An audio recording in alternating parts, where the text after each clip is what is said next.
Presiden dan Muslim tercerdas di dunia.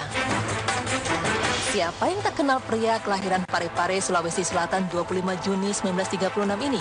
Pencipta pesawat terbang pertama buatan Indonesia CN235 dan N250 ini disebut-sebut sebagai presiden terpintar di dunia. Pria yang lama tinggal di Jerman ini juga merupakan pencetus teori keretakan pesawat yang terkenal dengan sebutan faktor Habibi untuk menciptakan pesawat yang sangat aman dalam penerbangan.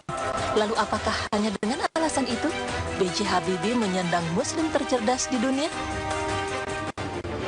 Tentu saja tidak.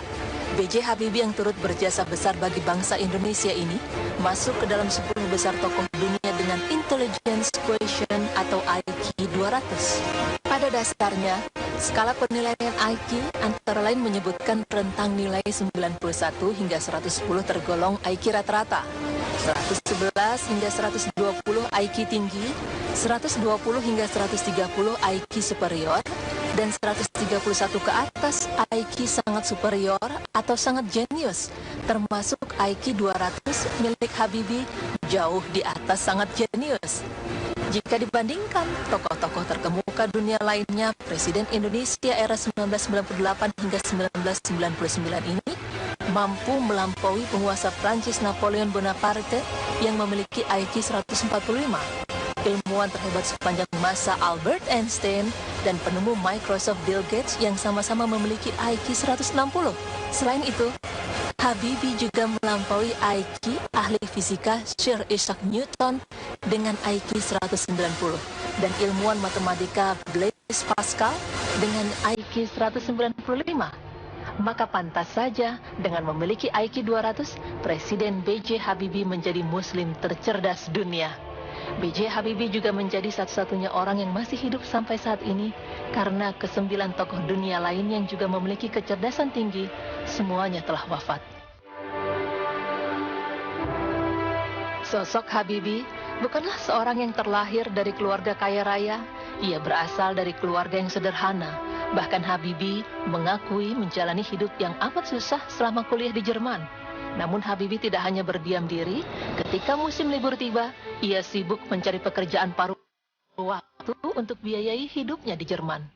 Habibie menghabiskan 10 tahun untuk menyelesaikan studi S1 hingga S3 di Rheinisch-Westfälische Technische Hochschule, Jerman. Beliau berhasil mendapatkan gelar Doktor Ingenieur atau Doktor Teknik dengan indeks prestasi summa cum laude atau dengan rata-rata nilai mata kuliahnya 10. Dan prestasi ini membuatnya dipercaya jadi Kepala Departemen Riset dan Pengembangan Analisis Struktur di Hamburg Flensburgbau atau HFB. Selain kecerdasan yang diperoleh dengan semangat dan kerja keras, beliau selalu menghiasi hari-harinya dengan ibadah. Salah satu yang sering beliau sebutkan adalah sholat 5 waktu, selain sebagai ibadah wajib umat muslim. B.J. Habibie juga merasakan manfaat sholat 5 waktu secara biologis. Menurut beliau, sholat juga merupakan kebutuhan sebagaimana kalori yang dibutuhkan tubuh. Dan jika ada orang bertanya dari mana energi beliau selama ini hingga selalu terlihat segar bugar, dari sholatlah beliau mendapatkannya. Habibie juga mengaku, saya terus bekerja, tapi di dalam dada saya masih ada masalah.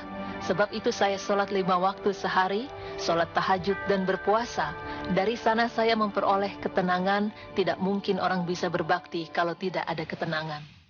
Satu quote juga yang membuktikan kecintaan Habibie pada agama Islam adalah kutipan beliau kala berada di Kairo, Mesir, yang berkata bahwa saya diberi kenikmatan oleh Allah ilmu teknologi sehingga saya bisa membuat pesawat.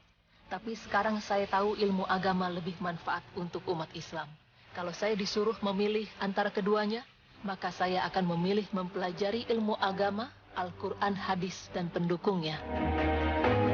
Pemirsa beriman, satu lagi yang dapat menjadi tauladan dari sosok B.J. Habibie adalah kecintaannya pada sang istri. Meski dipisahkan oleh kematian, Habibie di banyak kesempatan selalu tetap menunjukkan cintanya kepada Ainun. Ainun yang wafat pada 22 Mei 2010 lalu memang cukup mengagetkan karena waktu itu justru Habibie yang diketahui sedang sakit, sedangkan ibu negara tersebut menyimpan rapat-rapat sakitnya dari suami tercinta. Bahkan di penghujung usianya, Ainun tetap berusaha mengingatkan agar Habibie tidak lupa mengurus kesehatannya. Kecintaan Habibie dan Ainun dapat terlihat hingga saat ini. Dan yang banyak kita telah saksikan pada film yang menceritakan kisah cintanya. Habibie dan Ainun dikenal sebagai pasangan romantis meski hingga usia senja. B.J. Habibie yang menginjak usia 80 tahun di 2016 ini sempat mengalami gangguan kesehatan. Pada Oktober 2014 lalu, beliau sempat menjalani pemeriksaan kesehatan di Rumah Sakit Boromeus, Bandung karena mengalami sesak napas dan kelelahan usai menghadiri acara pelantikan Presiden Joko Widodo. Beberapa hari kemudian, Habibie sempat dirawat di Rumah Sakit Pusat Angkatan Darat Jakarta Pusat sebelum dinyatakan pulih dan bisa dirawat jalan. Namun seperti yang telah ramai dikabarkan bahwa beberapa waktu lalu beliau juga sempat dirawat di rumah sakit. Menurut keterangan resmi dari The Habibie Center, tim dokter menemukan infeksi bakteri sehingga beliau harus dirawat untuk dilakukan pemeriksaan lebih lanjut. Pemirsa beriman, mari bersama-sama kita berdoa agar Bapak B.J. Habibie selalu diberi kesehatan sehingga terus dapat menjadi motivasi dan panutan anak-anak bangsa Indonesia.